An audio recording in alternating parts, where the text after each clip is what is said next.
Boa noite, então, a todos.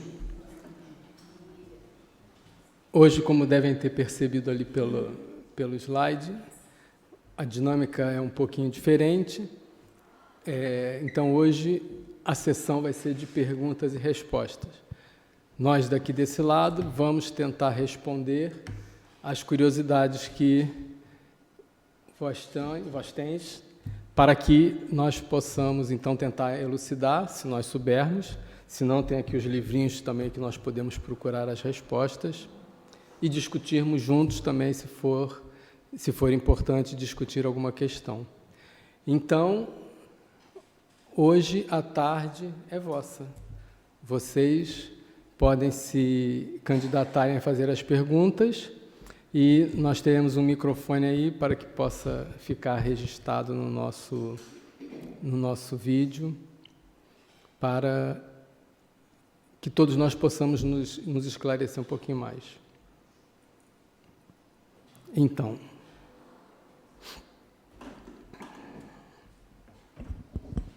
não é um esclarecimento que eu quero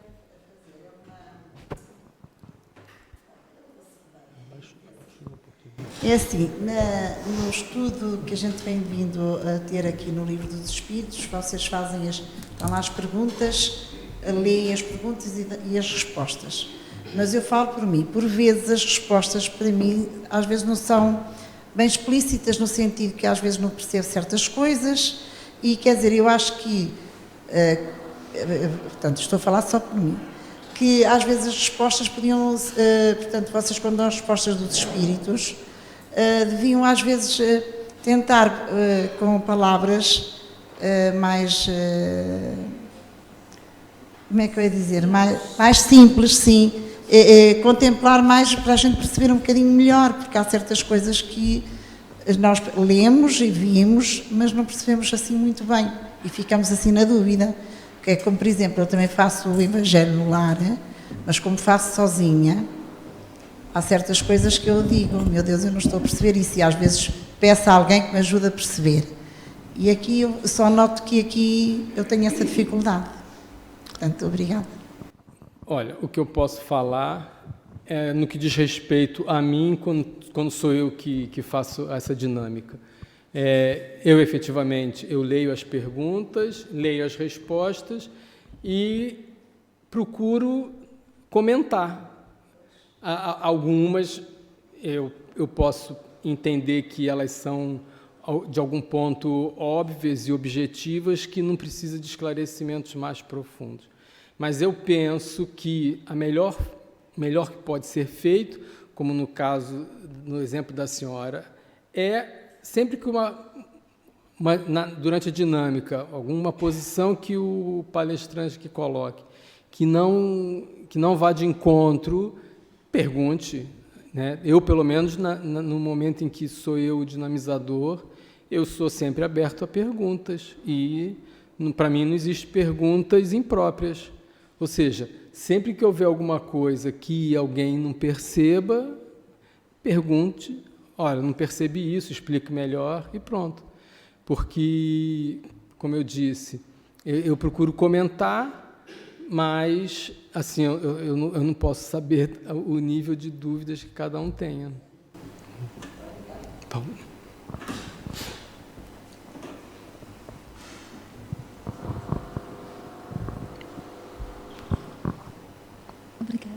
Olá, boa noite.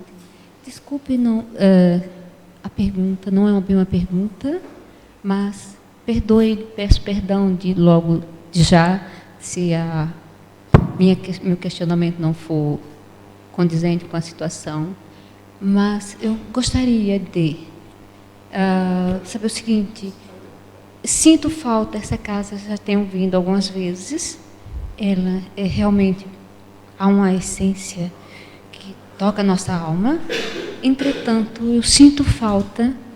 Fala mais perto um pouquinho. Sinto falta de temáticas que trabalhem diretamente a burilar nossa alma, porque quando a senhora pôs, com relação a todas as vezes que eu estive cá, sempre foi com relação a questões dos livros básicos, das obras de Allan Kardec.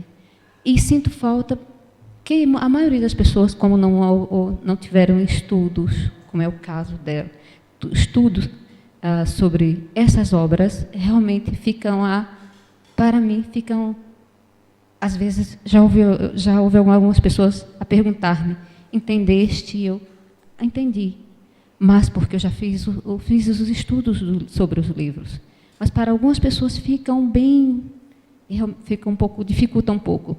Entretanto, sinto falta de algumas temáticas, algumas versatilidades, algumas temáticas, como perdão, humildade, bondade, caridade, benevolência, a dificuldade do nosso dia a dia, aquele que toca a nossa alma, que nós, na verdade, quando chegamos aqui, às vezes chegamos com tantas... A mente chega tão bombardeada, o coração também. E, às vezes, precisamos sensibilizar a nossa alma, nosso coração. E eu não sinto, porque as questões, como a senhora falou, as questões são rápidas, as perguntas são rápidas, são apenas, desculpem, ler e responder, muitas das vezes, e isto nos deixa, com relação a tudo, os demais não, mas com relação a essa questão, nos deixa um pouquinho a querer mais. Não sei se é o trabalho da casa, a diretriz da casa, as temáticas são estas, mas me faz querer mais, sentir mais, ter mais sensações, que minha alma diga, nossa, eu preciso repensar a minha vida a partir desse tema. Nossa, eu preciso repensar o que eu estou a fazer a partir dessa situação, dessa questão. Isto tanto é que eu já venho pensar nessa situação ao longo tempo, e calhou hoje que veio, desculpe, eu pensei por tanto tempo e hoje calhou de vir aberto para nós. Eu não gostaria de perder este momento, porque eu já estava a perguntar há muito tempo. Eu não sei se a sua pergunta é referente, porque nós temos aqui nas segundas-feiras 2 momentos, que é de 7 às 8, de 8 às 9, em que acontecem palestras de temas variados, né? Em cada época, nós vamos aplicando uma sistemática. Já foram períodos em que foram temas livres, já foram períodos em que foram relacionados a um livro específico, em que foi feita a leitura e um breve comentário a respeito de livros específicos e assim por diante. Ou seja, com o passar do tempo, vamos escolhendo dinâmicas diferentes. Nos 2 momentos seguintes, que é o de 9 às 10 e o de 10 às 11, aí sim são dinâmicas bem específicas. Uma delas é o estudo sistematizado da doutrina, que são os princípios básicos da doutrina, e o momento seguinte é um dos livros da codificação, ou seja, sempre que termina um livro, inicia-se um outro e vai fazendo-se assim ciclicamente. O período das 8 às 9, de 9 às 10, é cíclico. Já nas quartas-feiras, o tema é mais livre ainda, ou seja, cada semana acontece palestras de um tema que é escolhido mais ou menos ao calha, mais ou menos em função de algum momento da vida, da nossa vida, enfim. Então, não sei, a sua colocação foi em qual desses momentos, mas no caso da questão dos horários de 9 às 10 e de 10 às 11, o que eu posso te dizer é o que eu disse à outra irmã, ou seja, é um pouco de cada dinamizador. Cada dinamizador tem uma facilidade ou uma característica própria. E eu, no meu caso, em qualquer um desses 2 momentos, eu procuro sempre fazer comentários, fazer esclarecimentos, e eu estou sempre aberto às perguntas. As pessoas são livres para perguntar o que quiserem, até fora do tema, inclusive, e eu, sabendo colocar, eu sempre estou colocando uma posição. Agora, essas sugestões suas fica registrado, pelo menos. Ou seja, nós podemos ter em consideração, na elaboração dos próximos temas, colocar esse tipo de assunto em pauta também. Eu vou completar, vou resumir em 2 questões. porque a casa escolheu trazer a obra de Kardec como tema para a plenária, para quem está a chegar a casa, e não tema versátil, nestes horários, que é onde nós, público, é o horário que mais há pessoas, que há mais a casa há, e se a casa não tem um dia específico para estudar os livros básicos do Kardec. São duas questões. Existe um dia e uma hora específica para esse estudo, que são as segundas-feiras, de 22 a 23 horas. Esse horário é específico para a leitura das obras de Kardec, das 5 obras básicas. Tá? O período de 21 às 22 também é fixo para esse fim, né? Nós só fugimos desses dois temas em casos muito especialíssimos. Agora, como eu disse, o período de 7 às 8 e de 8 às 9, ele é variado. Então, nesse momento, o período agora é sobre o Livro dos Espíritos, não é verdade? Então, ou seja, calhou nesse momento em que estão se fazendo. Agora, por que foi feita essa escolha? Não é uma decisão pessoal minha, ou seja, as pessoas discutem e chegam a conclusões por determinados motivos, que agora eu não saberia lhe dizer qual, e foi-se escolhido fazer isso. Talvez justamente porque, como no horário das 22 horas a frequência é menor, então esse é um momento em que, se nós discutimos, se nós trazemos a pauta o livro de Kardec, pode ser uma motivação para estimular as pessoas a conhecerem, a saberem do que se trata e participar do estudo regular que vem a seguir, uma vez que naquele horário a frequência já é bem mais reduzida. Entende? Posso só dar uma sugestão?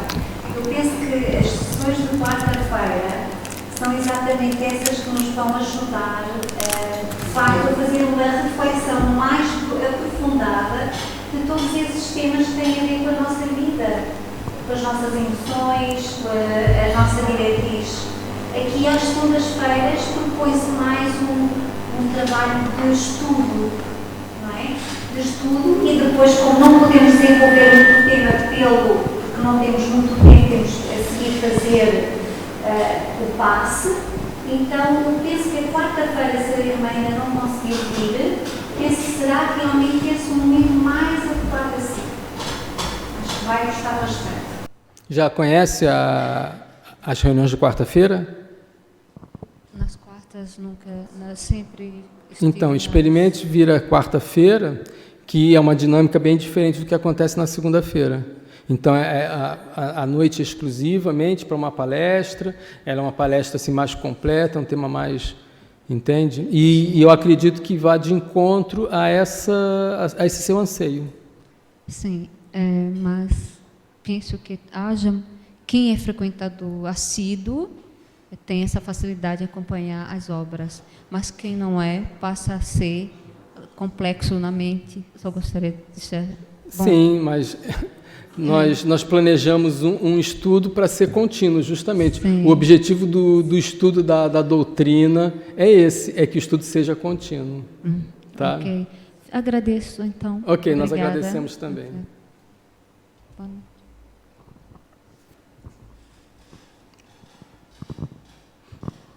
Peço desculpa, eu só queria dizer à irmã que este centro chama-se GEAC, que é Grupo de Estudos Espíritos Allan Kardec. Por isso é que é normal que haja um estudo específico sobre o Allan Kardec. Era só isso. Alguém quer fazer alguma pergunta? Aqui, Paulo.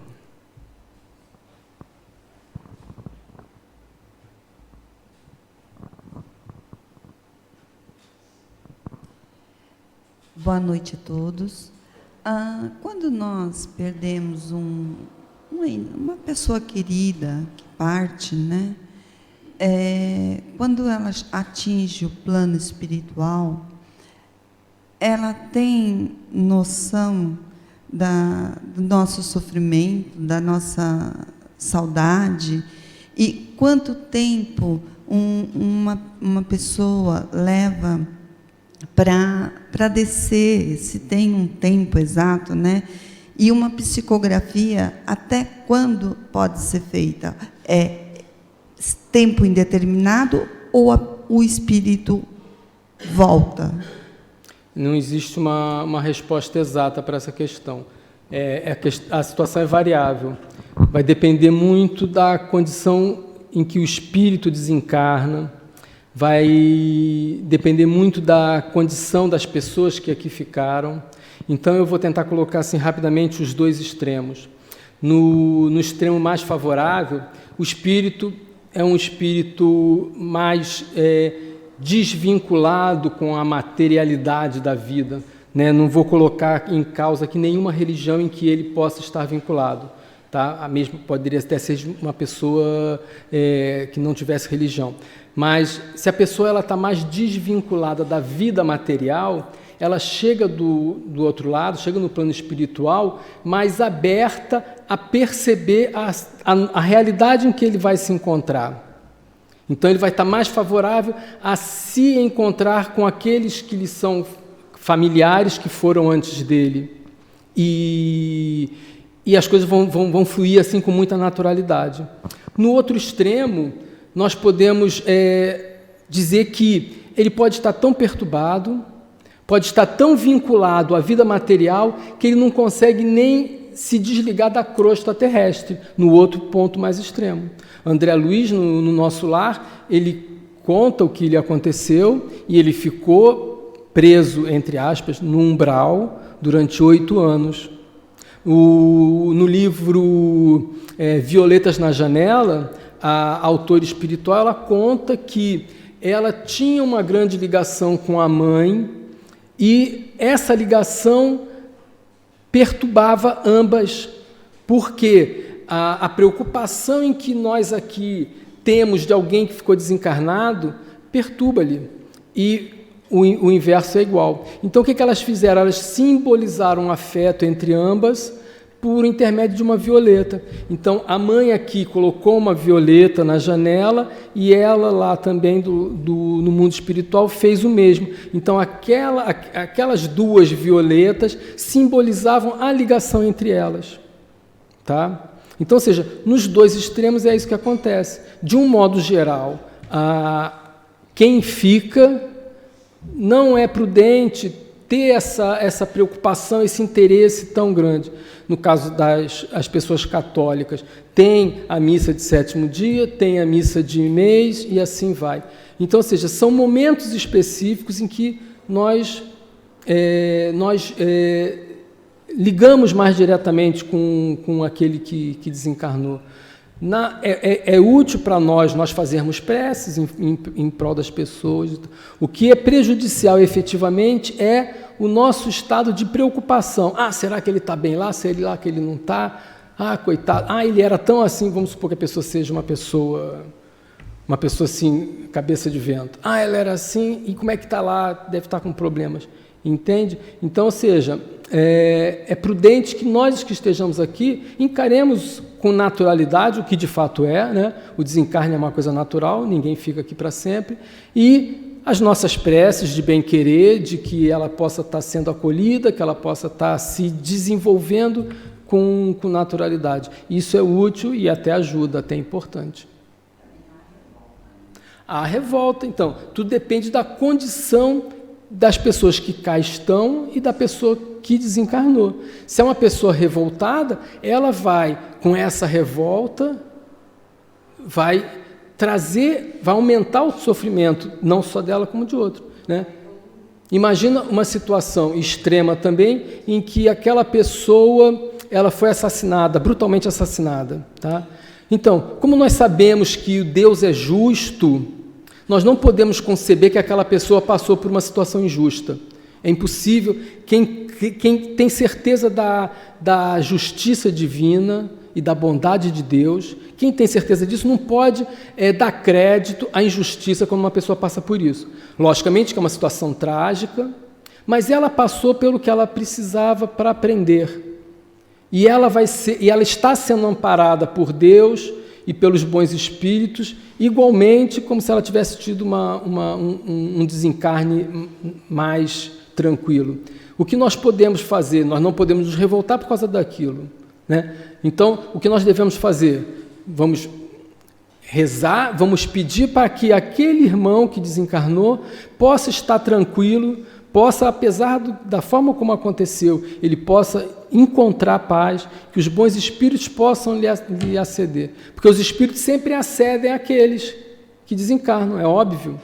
O que acontece é que, às vezes, a pessoa, num estado de transtorno, ela não se deixa perceber pelos espíritos. André Luiz conta isso no Nosso Lar, que ele passou por aquele tormento todo, durante todo aquele período, os espíritos que lhe acompanhavam estavam sempre próximos dele, mas ele nunca os percebeu. Quando que ele percebeu? Quando ele, depois de tanto sofrer, lembrou que a mãe dele lhe tinha ensinado a rezar e ele rezou o Pai Nosso. Então, nesse momento, ele abriu um campo vibracional para que ele pudesse perceber aqueles irmãos que estavam ali do lado. Então, as nossas preces são úteis nesse sentido, que aquele irmão possa entrar em paz, possa se tranquilizar a ponto de que ele possa perceber a ajuda do plano espiritual. O outro amigo, ele queria fazer uma pergunta, ele já estava com o braço levantado. Deixa eu fazer a última pergunta ali. Boa noite. Boa. Nós sabemos, através dos estudos, que sempre que dormimos, nós entramos em desdobramento, e é justamente o momento em que temos a oportunidade de visitar parentes, entes queridos, estudar e tudo. Agora, quando nós conseguimos perceber que realmente aquela pessoa com quem sonhamos estava conosco em desdobramento, ou passa a ser uma fantasia mental? Eu não sei dar uma resposta objetiva e certa sobre isso. Ou seja, essa noite eu sonhei com alguém e eu não sei como eu saber se eu estou em desdobramento ou se foi da minha imaginação, né? Eu acho que, num caso geral, nós nunca vamos saber, né? A experiência que a pessoa passa de sono é que ela pode ter essa certeza. Não, eu realmente tive por causa dessa razão, por causa daquela. Ou não, eu sonhei mesmo e eu comi demais, fiquei com a barriga pesada e tive um sonho, entende? Então, ou seja, eu não saberia dizer se existe uma forma objetiva. Eu conto o sonho para alguém, foi um encontro ou não foi. Eu acho que não existe uma resposta exata que possa valer para todos os casos. Eu acho que a experiência de cada um é que é a melhor informação. Agora, também não é importante, na minha opinião, eu saber que eu me encontrei com a minha mãe que desencarnou, eu tive com ela. Eu, pessoalmente, eu não acho isso importante, né? Para mim, o que é importante é que ela possa estar bem, possa estar prosseguindo no caminho dela, porque eu tenho a certeza que se eu não me encontro com ela agora em sonho, eu vou me encontrar com ela um dia depois que eu desencarnar. Então, eu, pessoalmente, não tenho essa preocupação. Então, depois nós vamos ter outro momento, não vamos? Então, nós vamos agora passar para a segunda parte do nosso trabalho.